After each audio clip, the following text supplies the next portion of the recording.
Here's something weird. We already don't need governments, not in the way you think.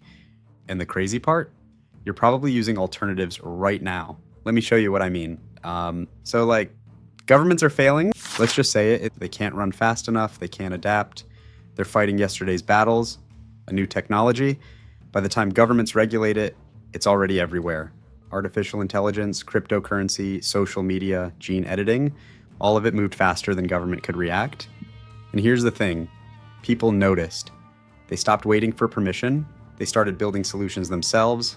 Bitcoin, created because people didn't trust banks.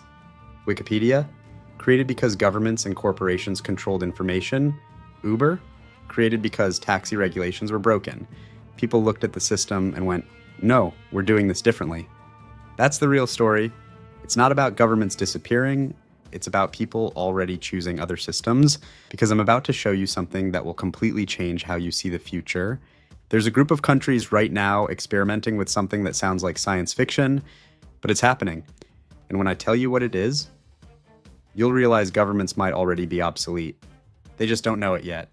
Wait until you hear what they're actually doing. Okay, so why do we have governments? Think about it. We have them because we need protection. Someone to stop you from murdering your neighbor, infrastructure, roads, power, water, rules. So everyone doesn't just do whatever.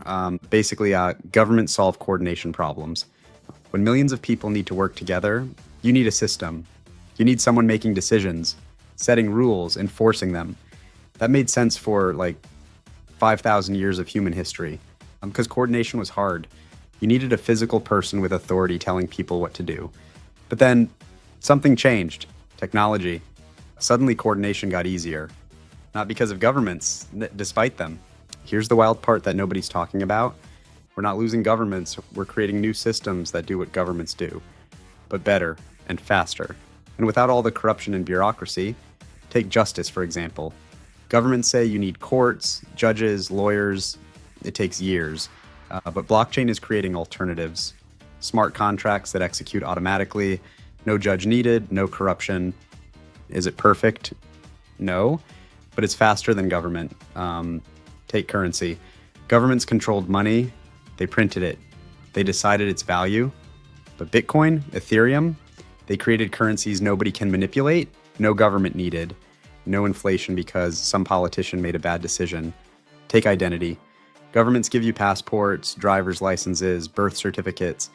But what if you could prove who you are without needing a government to confirm it? Blockchain can do that. Decentralized identity, you own it, you control it, no government to bribe, no documents lost in a fire. That's what's happening right now. Not governments disappearing, but alternatives becoming so good that people choose them because they're faster, cheaper, more transparent, less corrupt. So here's what I think is actually happening. Governments won't disappear. They'll become optional. Imagine if you could choose. Want to use the government's justice system? Cool. Want to use a blockchain-based contract system? Also cool. Want government-issued currency? Fine. Want cryptocurrency? Sure. Want a government ID? Go ahead. You want a decentralized digital identity? Totally fine.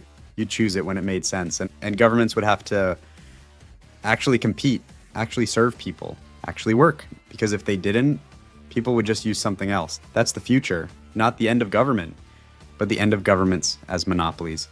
Now, will this actually happen? Honestly, I don't know. Governments have power. They have armies. They control land. They're not going down without a fight. They'll try to ban crypto, regulate blockchain, control AI, or they might just slow things down. But here's what I'm sure about. The future isn't determined by governments. It's determined by what people choose to build. If people build better systems, governments adapt or die. If people stay dependent on governments, governments stay in power. But the interesting part, people are already building, right now, today. Communities using blockchain for governance. Companies replacing traditional contracts with code. Individuals moving away from government currency. None of these people are waiting for permission. They're just doing it. And that's what terrifies governments. Not the technology, the choice.